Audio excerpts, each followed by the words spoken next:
स्वस्थ भारत के आज के अंक में आप सभी का बहुत बहुत स्वागत है। नमस्कार। हमारे शरीर में 2 किडनियां हैं, यानी कि जिन्हें हम हिंदी में वृक्क भी कहते हैं, और इनका काम है हमारे रक्त को साफ करना, और भी बहुत सारे काम हैं जिनका जिक्र अभी हम करेंगे। लेकिन अक्सर हमारे रक्त को साफ करने वाले जो हमारी किडनीज हैं वो हमारी लापरवाहियों के शिकार हो जाते हैं, और जब हम इनके प्रति लापरवाही बरतते हैं तो समस्याएं शुरू होती हैं, छोटी से लेकर फिर समस्याएं जो है वो बड़ी हो जाती हैं। तो कैसे हम अपने दोनों किडनीज को ठीक रख सकते हैं, स्वस्थ रख सकते हैं, और अगर कोई परेशानी शुरू होती है तो क्या इसके लक्षण हैं और क्या उपचार हैं, और उपचार की हम बातें करेंगे तो आपको ये भी बताएंगे कि इस आधुनिक समय में क्या इसके ट्रीटमेंट में कुछ और परिवर्तन आया है, कुछ और नई चीजें आई हैं। तो बहुत सारी बातें हम आज के इस कार्यक्रम में आपको बताने वाले हैं हमारे किडनीज के बारे में, और इन सारी जानकारियों को आप तक पहुंचाने के लिए हमारे स्टूडियो में बने हुए हैं डॉक्टर A.K. वैद्य, जो कि किडनी रोग विशेषज्ञ हैं और वर्तमान में पारस हॉस्पिटल रांची में आप कार्यरत हैं। डॉक्टर साहब, आपका बहुत बहुत स्वागत है हमारे कार्यक्रम में। नमस्कार है सर। सर, जो हमारे किडनीज है उनका क्या रोल है, उनकी क्या भूमिका है, ये हम सभी जानते हैं, और लेकिन ये भी देख रहे हैं कि इस आधुनिक समय में हर दूसरा तीसरा जो व्यक्ति है वो इस किडनी के रोग से, चाहे वो छोटी हो या बड़ी हो, उस समस्या से उसको वो गुजरना पड़ रहा है। तो हम आपसे बातें करेंगे कि इनका क्या कारण है, लेकिन उससे पहले सर, जो हमारे जो किडनीज हैं उसके फंक्शन के बारे में आप थोड़ी सी चर्चा करिए। किडनी हमारे शरीर का एक अद्भुत अंग है, और इसका एक नहीं बहुत सारे काम है। सबसे इम्पोर्टेंट काम इसका है, शरीर से जितना वेस्ट प्रोडक्ट होता है उसको यूरिन के माध्यम से शरीर से बाहर निकालता है। सबसे इम्पोर्टेंट यही काम होता है इसका। दूसरा इम्पोर्टेंट काम है कि ये शरीर में रक्तचाप यानी ब्लड प्रेशर को नियंत्रित करता है। तीसरा इम्पोर्टेंट कारण है कि हम लोग जितना नमक खाते हैं, पोटेशियम खाते हैं, कैल्शियम खाते हैं, फास्फोरस खाते हैं, शरीर में इनकी जितने मात्रा की आवश्यकता होती है उतना ही ये शरीर के अंदर रहने देता है, और बाद बाकी जो एक्स्ट्रा हम लोग खाते हैं इसको शरीर से बाहर निकाल देता है, जिसको हम लोग होम्योस्टेसिस बोलते हैं। नेक्स्ट इंपॉर्टेंट काम है इसका कि जो हमारे शरीर में ब्लड बनता है, जिसको हम लोग हीमोग्लोबिन बोलते हैं, बनता तो ये बोन मैरो में है, लेकिन एक हार्मोन किडनी से निकलता है जो कि इस ब्लड को बनने में मदद करता है। इसलिए ये एक इंपॉर्टेंट कारण है। इसलिए जिसका भी किडनी में प्रॉब्लम होता है उसके शरीर में हीमोग्लोबिन की मात्रा कम हो जाती है। एक दो और इम्पोर्टेंट कारण है, जैसे कि विटामिन डी तो बेसिकली बनता है वो लीवर में और स्किन में, लेकिन किडनी में जाके वो एक्टिवेट होता है। अगर वो एक्टिवेट नहीं होगा तो वो काम नहीं करेगा। और विटामिन डी जो है शरीर के बोन के हेल्थ के लिए वो बहुत ही इंपॉर्टेंट है, जो आजकल बहुत कमी देखी जा रही है। बिल्कुल। इतना सारा काम एक अंग करता है, इसीलिए इसको हम लोग किडनी को अपने शरीर का अद्भुत अंग बोलते हैं। बिल्कुल बिल्कुल, बहुत सारी बातें आपने बताई है, इतना तो हमें पता भी नहीं है, और लोगों को भी नहीं पता होगा कि इतने सारे फंक्शंस हैं हमारे किडनीज के। तो ये जो सर जो समस्याओं की जो शुरुआत होती है, कई बार हम उनको समझ नहीं पाते हैं, पकड़ नहीं पाते हैं, इसलिए जो ये समस्या जो है वो आगे बढ़ जाती है। तो अगर शुरुआती संकेत की हम बात करें कि किडनी में कुछ परेशानियां शुरू हो रही हैं, तो कैसे हम इसको पकड़ सकते हैं? आपके इस क्वेश्चन का हम 2 पार्ट में जवाब देंगे। एक तो ये कि शुरुआत के दौर में क्यों नहीं पकड़ाता है, उसका लक्षण क्या है, और दूसरा ये कि इसको कैसे पहचानेंगे। ये 2 चीजें। तो किडनी जब लगभग 90% काम करना बंद कर देता है तब शरीर में सिम्टम आता है। कहने का ये मतलब है कि अगर किसी का 60% 70% किडनी अगर खराब भी है तो भी पता नहीं चलता है बाहर से, जब तक आप उसका टेस्ट नहीं कराएं। इसलिए जब सिम्टम आता है तब बहुत देर हो चुका होता है, और तब तक किडनी का बीमारी जो है वो लाइलाज हो जाता है। इसीलिए वेस्टर्न कंट्री में क्या करता है लोग कि 30 साल से जिसका उम्र ज्यादा है, जिसको भी डायबिटीज है, जिसको भी ब्लड प्रेशर है, या फिर किसी को अगर फैमिली हिस्ट्री है किडनी डिजीज का, या स्टोन डिजीज का हिस्ट्री है, या फिर रिपीटेडली यूरिन में इन्फेक्शन होता है, तो ऐसे लोगों का जांच साल भर में एक बार किडनी का अवश्य कराना चाहिए, जिससे कि अर्ली स्टेज में किडनी का बीमारी पता चलता है और फिर उसका समुचित उपाय संभव है। अब मान लीजिए कि किडनी का बीमारी हमको अगर पता करना है तो क्या करते हैं हम लोग? करते ही मामूली 2-3 टेस्ट करते हैं। रूटीन एग्जामिनेशन ऑफ यूरिन करते हैं, जिसमें हम लोग प्रोटीन या रक्त या फिर WBC काउंट ये सब देखते हैं, और दूसरा ब्लड में ब्लड यूरिया और सीरम क्रिएटिनिन का मात्रा देखते हैं। अगर ये इसमें कुछ खराबी होती है तो फर्दर हम लोग जैसे अल्ट्रासाउंड किडनी का कराते हैं, और इतना टेस्ट अगर आपने करा लिया तो 90% जो किडनी का बीमारी होता है वो पकड़ में आ जाता है। 90 से भी ज्यादा, 95% तक किडनी का बीमारी इससे पकड़ में आ जाता है। तो इस तरीके से कहने का ये मतलब है कि 30 साल से ऊपर किसी भी आदमी को या हाई रिस्क जो भी हैं उनका स्क्रीनिंग टेस्ट कराना चाहिए और ये गवर्नमेंट को ये पॉलिसी लाना चाहिए। जी जी जी। और अभी हमारे यहाँ भी ये पॉलिसी तो नहीं है, बस ये हम उम्मीद करते हैं लोगों से, ये जनरल अवेयरनेस की बात है कि हम साल में एक बार एटलीस्ट हम अपने किडनीज की भी जांच करें, जैसे रूटीन चेकअप कराते हैं तो किडनी की भी जांच होनी चाहिए। जी, तो कई सारी बातें आपने बताई हैं सर। तो ये मुझे लगा आपने जो भी बताई कि एक तो डायबिटीज है, एक जो है वो ब्लड प्रेशर है, एक जो हेरिडिटरी है, आनुवंशिक तौर पर ये जो कारण है, लेकिन इसके अलावा अगर हम कारणों की बात करें कि हमारे कौन से कारण हैं आज के इस आधुनिक समय में कि इतनी ज्यादा जो किडनी से संबंधित जो समस्याएं हैं वो बढ़ रही हैं, क्या क्या कारण हो सकते हैं? सबसे इम्पोर्टेंट इसमें है जो हम लोग अनइंडिकेटेड दवाई जो खरीद के खाते हैं, जैसे कि दिन भर किसी ने कंप्यूटर पर काम किया, हेडेक हो रहा है, जाके काउंटर पर गए और हमने पेन किलर खा लिया। इस तरीके से जो अपने मन से हम लोग दवाई खाते हैं उसका लगभग 10% ये कारण है किडनी खराब होने का। अच्छा। हाँ, आप बहुत इंपॉर्टेंट है, इसलिए बिना डॉक्टर के सलाह के कोई भी पेन किलर या किसी भी तरीके का दवाई बिल्कुल नहीं लेना चाहिए। और हम लोगों को जैसे हमारे पद्धति की जो दवाइयां हैं उसका तो साइड इफेक्ट पता है, लेकिन जो आयुर्वेद है, होम्योपैथ है, उससे भी किडनी का प्रॉब्लम होता है। अच्छा। इसलिए हाँ बिल्कुल, क्या कि उसमें जो भी चीज यूज करते हैं लोग, जैसे हैवी मेटल्स यूज करते हैं, तो उस सबका डायरेक्ट इफेक्ट किडनी पर होता है। और कई लोग तो बड़े धड़ल्ले से इन चीजों का इस्तेमाल करते हैं, होम्योपैथी या आयुर्वेदिक, कि इनका कोई साइड इफेक्ट नहीं होता है। नहीं, इनफैक्ट उस पर रिसर्च नहीं हुआ है। अच्छा। अगर उस पर रिसर्च ठीक तरीके से किया जाए, उसका साइड इफेक्ट को देखा जाए, तो साइड इफेक्ट तो हर चीज का दुनिया में है, होगा ही, क्यों नहीं होगा। सब चीज के दो पक्ष हैं। बिल्कुल बिल्कुल जी बिल्कुल। और इसके अलावा एक तो अनइंडिकेटेड ड्रग का यूज है, बहुत इंपॉर्टेंट कारण है। दूसरा, अगर किसी को रिपीटेड यूरिन का इन्फेक्शन होता है तो उसमें जरूर किडनी का जांच कराना चाहिए। फिर और कुछ बहुत सारे कारण है जिसको जो कि बहुत रेयर कॉज है, बट इम्पोर्टेंट तो है। अगर हम देखा करते हैं तो ये चीजें फिर आगे बढ़ जाती है। बिल्कुल जी। तो ये जो कॉमन क्वेश्चन है, जो कॉमन जो कारण है, जैसे अगर हम नशा की बात करें या मोटापे की बात करें या अनियंत्रित खान पान की बात करें, तो क्या ये चीजें भी हमारी किडनी को खराब करती हैं? बहुत इंपॉर्टेंट चीज आपने बताया, मैं उतना डिटेल में जाना नहीं चाह रहा था, बट अभी जो यूरोपियन सोसाइटी का जो गाइडलाइन आया है उसमें इन सारी चीजों को उसने इंक्लूड किया। ये एकदम रिसेंट अभी का है, मतलब इस साल का है, 2023 का है ये।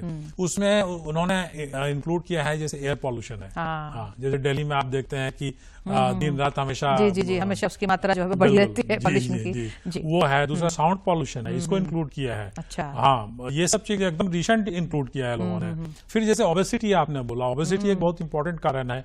और बहुत तो ऐसे मरीज होते हैं जो कि ओबीज होते हैं और क्लिनिक पर आते हैं, शुगर बढ़ा हुआ है, किडनी का रिपोर्ट बढ़ा हुआ है। सिंपल हम लोग अपने सलाह से उनका 5-6 किलो वजन कम करते हैं और सारा रिपोर्ट्स उनका, ना तो शुगर की दवाई की जरूरत पड़ती है, ना ब्लड प्रेशर का दवाई का जरूरत पड़ता है, किडनी का जो दवाई देते हैं वो बंद हो जाता है। तो एक ओबेसिटी ही अपने आप में एक बहुत इंपॉर्टेंट कारण है। और ओबेसिटी में एक और प्रॉब्लम होता है, चूंकि आपने थोड़ा डिटेल क्वेश्चन छेड़ा है इसलिए मैं बता रहा हूँ। जी, डिटेल है सर, ये आम लोगों से संबंधित है, खान-पान हमारा। जी। तो जो ओबीज होते हैं ना, आप देखिएगा उनका कि सांस फूलने का भी बीमारी होता है, कि रात में वो खर्राटा लेता है। तो खर्राटा लेना एक आम, पहले तो हम लोग आम चीज मानते थे, कोई बीमारी नहीं है, बट इनफैक्ट वो एक बीमारी है। और जिसको जो खर्राटा लेता है, ज्यादातर देखिएगा जो मोटापा जिसको है वही खर्राटा ज्यादा लेता है। तो मोटापे के कारण जो खर्राटा लेता है उसको हम लोग अपने लैंग्वेज में स्लीप एपनिया सिंड्रोम बोलते हैं। वो देखते होंगे कि सांस तेजी से ले रहा है, फिर सांस बंद हो गया। वो लगभग 15-20 सेकंड तक सांस उनका बंद रहता है। तो उस समय जब वो ऑक्सीजन जो उनका शरीर के अंदर है वो बढ़ जाता है, सॉरी कार्बन डाइऑक्साइड जो है वो शरीर सप्लाई नहीं हो पाता, बिल्कुल ऑक्सीजन घट जाता है और CO2 जो कार्बन डाइऑक्साइड है वो बढ़ जाता है। और उसके कारण से उनका ब्लड प्रेशर बढ़ा हुआ रहता है। दिन में उसको ठीक से नींद नहीं आएगा उस आदमी, नहीं दिन में ज्यादा सोएगा और रात भर वो प्रॉपर स्लीप है वो नहीं हो पाता है, जिसके कारण हाइपरटेंशन होता है, डायबिटीज होता है, किडनी का बीमारी होता है। तो ये सब सारे चीज को सब इंटरकनेक्टेड है। बिल्कुल, जो एंग्जाइटी वगैरह हम लोग पहले सोचते थे कि डिप्रेशन हो गया, एंग्जाइटी हो गया, तो ये मानसिक बीमारी है। इसके शरीर पर कोई अंतर नहीं पड़ता, ऐसा पहले हम लोग मानते थे। बट इस बार 23 के गाइडलाइन में सबको इंक्लूड किया है, क्योंकि जिसको डिप्रेशन होता है, जिसको एंग्जाइटी होता है, जिसको नींद नहीं आती है, वो सारा चीज जो है ब्लड प्रेशर को बढ़ाता है और किडनी बीमारी को प्रोड्यूस करता है। तो सब चीज पर हम लोगों को ध्यान देना चाहिए। बिल्कुल। तो सभी चीजें जो है वो आपस में सभी संबंधित हैं। एक चीज में भी अगर गड़बड़ी होती है तो कुल मिला के हमारे सभी अंगों को ये प्रभावित करती है, और उन्हीं अंगों में हमारी किडनीज भी हैं वो भी प्रभावित होती है। तो ये कारणों पर तो सर हमने चर्चा की है। अब हम चूंकि आधुनिक समय है और जो जिस तरह से बीमारी इसकी बढ़ रही है, तो निश्चित रूप से इसके लिए इलाज और कई भी तरीके आए होंगे। हम लोग लोग तो अक्सर जैसे आम जन में, सर आप तो डॉक्टर हैं, देखते होंगे डेली कि किडनी से संबंधित अगर कुछ समस्या हुई तो लोग सोचते हैं कि अब तो डायलिसिस होगा। बस जनरल जो मेंटालिटी है सर, ये यही है। बहुत अच्छा सवाल आपने किया। देखिए है तो वही, आज भी मेंटालिटी चेंज नहीं हुआ है। पिछले 20 साल से मैं प्रैक्टिस कर रहा हूँ, उस समय भी वही बात थी, आज भी वही बात। बट मैं अपने दर्शकों से बताना चाहूंगा कि ऐसी बात बिल्कुल नहीं है। 20 साल में बहुत चेंज आया है। और क्रक्स क्या है किडनी बीमारी का, आप जितना जल्दी उसको पकड़ सके उसका इलाज उतना ही इफेक्टिव हो सकता है। इसलिए स्क्रीनिंग जो हमने उतना देर जो मैंने अपने दर्शकों से स्क्रीनिंग के बारे में बताया, तो वो बहुत इंपॉर्टेंट होता है। अर्ली स्टेज में अगर जैसे शुगर किसी को है, ब्लड प्रेशर है, और आप हर साल में किडनी का चेक करते हैं और अर्ली स्टेज में पकड़ाता है, तो उस स्टेज में अभी नई नई दवाइयां आई है। 2-3 दवाई जो है वो बहुत इंपॉर्टेंट दवाई है, और उसने हर चीज को चेंज कर दिया है। पिछले 3 साल में उस दवाइयों का इतना ज्यादा उपयोग हो रहा है और उससे मरीज को फायदा भी हो रहा है। अच्छा। वो जिसको किडनी प्रॉब्लम हो भी जाता है, वो भी रिवर्ट बैक हो जाता है। अच्छा। हाँ, लेकिन अर्ली स्टेज में वो पकड़ाना चाहिए। ये नहीं कि आप लेट स्टेज में आ गए और फिर जो है फिर तो जो नहीं, वो तो फिर एक नेचुरल कोर्स चलता है। इसलिए मैं अपने दर्शकों को से रिक्वेस्ट करूंगा कि आप जिसको भी फैमिली हिस्ट्री अगर किडनी डिजीज का है, हाइपरटेंशन है आपको या डायबिटीज है, आप काइंडली साल भर में एक बार 200-300 रुपए का जांच जरूर कराएं अपने किडनी का, सो दैट कि अर्ली स्टेज में अगर पकड़ाता है तो वो क्योर हो सकता है। लेकिन एक बार जब वो स्टेज 3 क्रॉस कर जाता है, स्टेज 4 में जब बीमारी आ जाती है, तब हम लोगों के पास ज्यादा कुछ करने के लिए नहीं रहता है। फिर वही हम लोग ब्लड प्रेशर कंट्रोल करो, शुगर कंट्रोल करो, और उससे नहीं होता है तो फिर या तो डायलिसिस कराओ या ट्रांसप्लांट कराओ। इतना ही चीज हम लोग बोल पाते हैं। तो मेन चीज है कि जितना अर्ली इसका डायग्नोसिस हो, उसका उतना ही इफेक्टिव इलाज हो सकता है। बिल्कुल। तो ये बात सामने आ गई सर कि एक तो हम स्क्रीनिंग पर जोर दे रहे हैं ताकि अर्ली स्टेज में इसका हम पता कर सके, और जैसे ही शुरुआती लक्षणों को हम पकड़ लेते हैं और इसकी पुष्टि हो जाती है कि हाँ समस्या शुरू हो रही है, तो उस समय दवाओं के माध्यम से ये समस्या बिल्कुल ठीक हो सकती है। बिल्कुल। ये तो बिल्कुल क्लियर है। मतलब ये नहीं लोगों को सोचना है कि डायलिसिस पर ही जाना होगा। जो बिल्कुल, ये आज से 20 साल पहले की ये बात थी। आज के डेट में ये बिल्कुल गलत है। और मैं अपने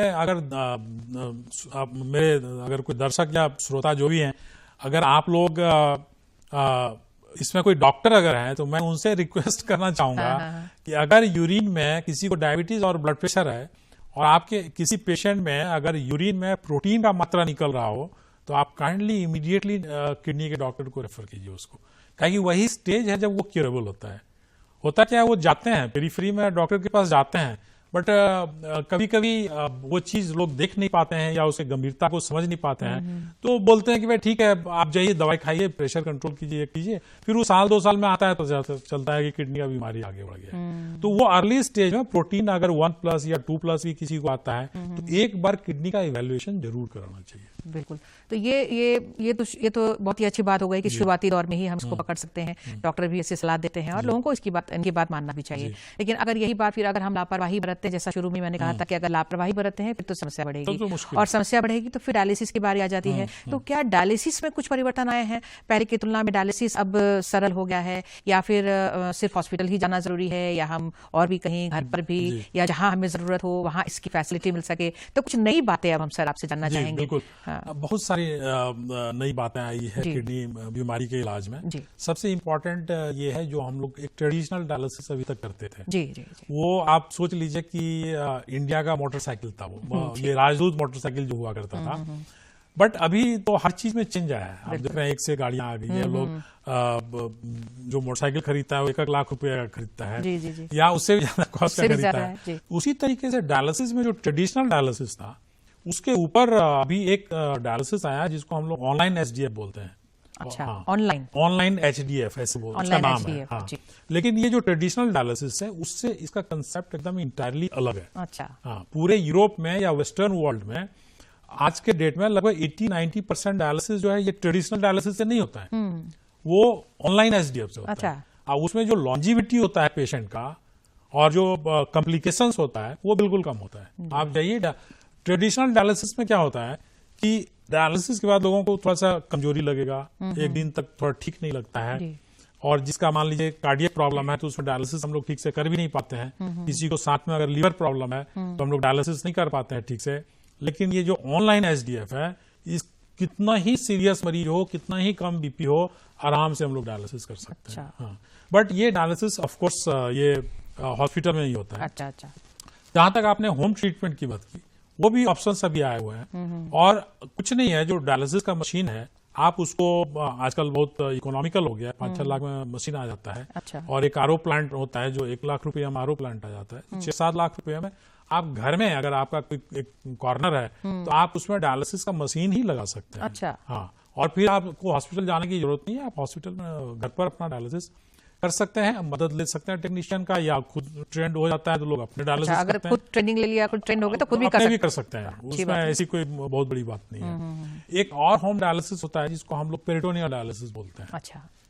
ये इसमें क्या होता है कि इसको पेट का डायलिसिस या वाटर डायलिसिस या पेरिटोनियल डायलिसिस ऐसे नाम दिया जाता है कॉमन लैंग्वेज में। तो उसमें क्या करते हैं कि हम लोग एक कैथेटर के सहारे पेट के अंदर में 2 लीटर लगभग पानी डालते हैं। अच्छा। एक मेडिकेटेड वाटर आता है और वो 5 घंटा वो पेट के अंदर रहता है। तो पेट में जो सर्कुलेशन होता है ब्लड का, उसमें जितना गंदगी, यूरिया, क्रेटिनिन या और जो वेस्ट प्रोडक्ट होता है वो धीरे धीरे डिफ्यूजन के माध्यम से उस पानी में आ जाता है। अच्छा। अब 5 घंटा के बाद जो पानी को हम लोग बाहर निकालते हैं तो उसके साथ यूरिया, क्रेटिनिन बाहर आता है। इस डायलिसिस के लिए आपको हॉस्पिटल जाने की जरूरत नहीं है। अच्छा। घर में संभव, घर में ही करते हैं। हॉस्पिटल जाना ही नहीं। फिर सिर्फ जो एक्सपर्ट होते होंगे वो नहीं, वो अपने हम लोग सेंड करते हैं। अच्छा, घर में या तो आप खुद कीजिए या आपके कोई रिलेटिव्स हैं वो इसको करेंगे। वो कोई टेक्नीशियन, कोई सिस्टम किसी की जरूरत नहीं, बिल्कुल नहीं। जो इवन जो 10th पास भी नहीं है वो लोग भी कर लेते हैं। इतना आसान है वो चीज, कुछ है नहीं। ये तो होम डायलिसिस की बात हुई है। लेटेस्ट अभी कुछ चीज मेडिकल साइंस में आया है, उसमें 2 जो चीज है जो आने वाला है नियर फ्यूचर में, वो हम बताना चाहेंगे। उसमें एक है जिसको हम लोग बोलते हैं जीनो ट्रांसप्लांट। अच्छा। हाँ, ये तो नॉर्मल ट्रांसप्लांट आप देखे होंगे। हाँ। तो नॉर्मल ट्रांसप्लांट में प्रॉब्लम क्या होता है कि आजकल जैसे हर आदमी का फैमिली बहुत छोटा होता है, 2 वाइफ हस्बैंड हुआ, 2 बच्चे हुए। जी। और आजकल लेट मैरिज, लेट बच्चे सबका ट्रेंड है। तो जब तक कि आपको अगर मान लीजिए पेरेंट्स को जरूरत है किडनी का, तब तक बच्चे देने लायक नहीं रहते हैं। हाँ जी। 21 ईयर्स के नीचे होते हैं। बच्चों को जरूरत है तब तक वो जो गार्जियन है वो 65 के ऊपर चले गए। तो प्रॉब्लम क्या है कि डोनर का बहुत प्रॉब्लम है, डोनर मिलता नहीं, डोनर क्राइसिस है। इसलिए जो नॉर्मल ट्रांसप्लांट हम लोग करते हैं इसमें किडनी कहां से आएगा? तो जो जीनो ट्रांसप्लांट है, जीनो का मतलब है कि ह्यूमन बीइंग से नहीं। अच्छा। दूसरे स्पीशीज अलग प्राणी, बिल्कुल प्राणी भी नहीं, वो जैसे मंकी है, पिग है, जी, उस किडनी को लेके और ह्यूमन बॉडी में लगाया जाता है। और ये अभी हम लोगों का कॉन्फ्रेंस था इसी साल 2-3 महीना पहले, उसमें इस्तांबुल से जो इस काम को अभी कर रहा है वहां से उनका लाइव टेलीकास्ट आया था। वो आ तो नहीं पाए थे बट लाइव टेलीकास्ट आया था और उसने कुछ ये ट्रांसप्लांट किया है कि पिग का किडनी निकाल के ह्यूमन बीइंग में वो लगाया जाता है। और अभी उसका लॉन्जिविटी बहुत ज्यादा नहीं था, उसने 2-3 महीना लगाने के बाद 2-3 महीना वो किडनी चला। लेकिन उनका कंक्लूजन ये था कि कि मैं बहुत विश्वास रखता हूं अपने आप को कि मैं अगले 3-4 साल में पीक के ट्रांसप्लांट को सक्सेसफुली ह्यूमन बीइंग में लगाऊंगा और वो लंबे समय तक काम करेगा। अच्छा। तो ये एक जीनो ट्रांसप्लांट मतलब एक एक्सपेरिमेंट छोटा सा ही सही लेकिन हुआ है। जी। और आगे ये एक जीनो ट्रांसप्लांट हुआ। और इसके अलावा एक चीज और जो अभी आया है वो है आर्टिफिशियल किडनी का। अच्छा। हाँ, आर्टिफिशियल किडनी क्या होता है? जस्ट किडनी के आकार का कंप्यूटराइज्ड एक ऑर्गन बनाया जाता है और जितना काम किडनी करता है उसका लगभग 70-80% काम वो करता है। अच्छा। और जहां हम लोग नेचुरल किडनी लगाते हैं किसी का किडनी फेल अगर है तो दूसरे का किडनी लेके जो जहां लगाते हैं ठीक उसी जगह उस किडनी को लगाया जाता है। अच्छा। और उसी तरीके से लगाया जाता है। बट अंतर यही है कि इसमें किसी से हमको किडनी नहीं लेना है, एक जो मैन मेड जो किडनी है उसको हम लगा रहे हैं। हाँ, और ये इक्वली इफेक्टिव होता है, उसी तरीके से काम करता है। तो ये 2 चीज जो है हो सकता है अगले 4-5 साल के अंदर में ये दोनों चीज जो है हम लोग अपने लाइफ में देख लें कि आर्टिफिशियल किडनी और जीनो ट्रांसप्लांट ये दोनों सक्सेसफुल। ये अभी हमारे देश में तो नहीं है। नहीं, अभी हमारे देश में नहीं है, लेकिन चूंकि बाहर हो रहे हैं तो उम्मीद यही है कि हो भी रहा है बट एक्सपेरिमेंटल हो रहा है, कॉमन लोगों के लिए नहीं। अभी इसकी पूरी तरह से 100% अभी ये सक्सेसफुल अभी नहीं हुआ है, लेकिन कोशिश जारी है इस दिशा में और उम्मीद करेंगे कि ये सक्सेसफुल हो जाए। तो आने वाले दिनों में ये जो किडनी से संबंधित जो परेशानियां हैं कभी कभी बिल्कुल लाइलाज हो जाती हैं, हम बिल्कुल ऐसे ही देखते रह जाते हैं कि क्या करें क्या ना करें, वो स्थिति नहीं आएगी। तो ये जो इससे पहले जो होम वाला असर आप बता रहे थे और जो नॉर्मल जो डायलिसिस या ट्रांसप्लांट, तो वो सब तो हमारे देश में है अभी, उसमें जितने आधुनिक तरीके हैं जितने वो सब है, वो रांची में भी अवेलेबल है। अच्छा, रांची में भी है। तो रांची में भी अगर जैसे कि लोगों को देखते हैं कुछ समस्या हुई तो फट से बाहर जाते हैं, झारखंड से बाहर जा रहे हैं, तो सर आपके थ्रू सर हम लोगों को बताना चाह रहे हैं कि हमारे पास भी इलाज है, हम कहाँ कहाँ जा सकते हैं अगर किडनी से संबंधित समस्याएं हो तो। रांची की बात कर रहे हैं, रांची से बाहर सर, रांची से बाहर की भी बताइए सर, पूरे रांची में देखिए मैक्सिमम जो ट्रीटमेंट है वो रांची में अवेलेबल है, बट कुछ चीज अगर मान लीजिए जैसे डायग्नोसिस नहीं हो पा रहा है या जिस चीज की सुविधा नहीं होती है, तो हम लोग खुद पेशेंट को यहाँ से रेफर करते हैं, बताते हैं उनको कि ये सब सेंटर है और 8-10 सेंटर है जहां हम लोग भेजते हैं, जैसे सीएमसी वेलोर में लोग खूब जाते हैं, all India institute medical science new Delhi जाते हैं, पीजीआई चंडीगढ़ जाते हैं, एसजीपीजी लखनऊ जाते हैं। ये सब काफी फेमस और गवर्नमेंट हॉस्पिटल है, बहुत अच्छा काम होता है। गंगाराम है दिल्ली का, वेदांता है, वगैरह वगैरह बहुत सारे हॉस्पिटल्स हैं। कैलकाटा का कुछ हॉस्पिटल्स है जो बहुत अच्छा है, बट जिस चीज का यहाँ इलाज संभव है तो वो तो आप यहाँ करा सकते हैं, उसमें ऐसी जी बिल्कुल बेवजह मतलब परेशान नहीं होने की जरूरत नहीं हो। आम पब्लिक के लिए तो बिल्कुल नहीं है। आप कहीं भी बाहर जाएंगे तो वही ट्रीटमेंट होगा जो यहाँ संभव है। बिल्कुल। हाँ, जब कभी कोई डायग्नोसिस हम लोग नहीं कर पाते हैं तो ऑब्वियसली हम लोग बाहर भेजते हैं लोगों को। तो मतलब उसी स्थिति में डॉक्टर बाहर जाने की परामर्श आप लोग देते हैं जब जिसकी यहाँ पर थोड़ी सुविधा नहीं हो पाती है या जो चीजें हैं जो है वो आउट ऑफ कंट्रोल होती हैं, तभी। अदरवाइज यहाँ पर भी हमारे यहाँ सारी सुविधाएं हैं। अगर लोगों को कोई तरह की दिक्कत हो तो आराम से जो अलग अलग हॉस्पिटल है किडनीज के, वहां पर जाकर हमारे किडनी विशेषज्ञ आप जैसे डॉक्टर से हमें तो क्या सोचना हमें। नहीं, यहाँ क्या है, देखिए किडनी बीमारी के इलाज में सबसे इम्पोर्टेंट चीज है कि कॉस्ट का बहुत इंपॉर्टेंट है, खर्च बहुत लगता है। कोई भी कॉर्पोरेट हॉस्पिटल्स है तो उनको अपना खर्च निकालने के लिए पैसा तो लेना पड़ता है। जो इंश्योर्ड है उनको कोई प्रॉब्लम नहीं है, बट जिनका इंश्योरेंस नहीं है उनके लिए आज के डेट में अगर आयुष्मान है तो आप आयुष्मान के तहत कहीं इलाज करा सकते हैं, बट कुछ ग्रुप ऑफ पेशेंट ऐसे हैं जिनके पास ना तो आयुष्मान है ना इंश्योरेंस है, कुछ नहीं है, पॉकेट से पे करना पड़ता है। मैं उनको ये सलाह दूंगा कि अभी रिम्स में भी काफी सुविधा है, वहां का कार्डियोलॉजी, वहां का न्यूरोसर्जरी, वहां का क्रिटिकल केयर, वहां का नेफ्रोलॉजी काफी अच्छा इंप्रूव किया है, और कोई भी आदमी जाके वहाँ अच्छे लोग जाके इलाज कराते हैं और सारे स्पेशलिस्ट वहाँ अवेलेबल हैं, तो आप लोग उसका फायदा उठा सकते हैं। बिल्कुल बहुत अच्छी बात सर आपने बताई है। बहुत सारी बातें, बहुत ही महत्वपूर्ण बातें आज आपके माध्यम से लोगों तक पहुंची हैं, तो हम आपका सर बहुत बहुत धन्यवाद देते हैं आपकी उपस्थिति के लिए, आपकी बातों के लिए सर। नमस्कार। और आप सभी दर्शकों को भी बहुत बहुत धन्यवाद। नमस्कार।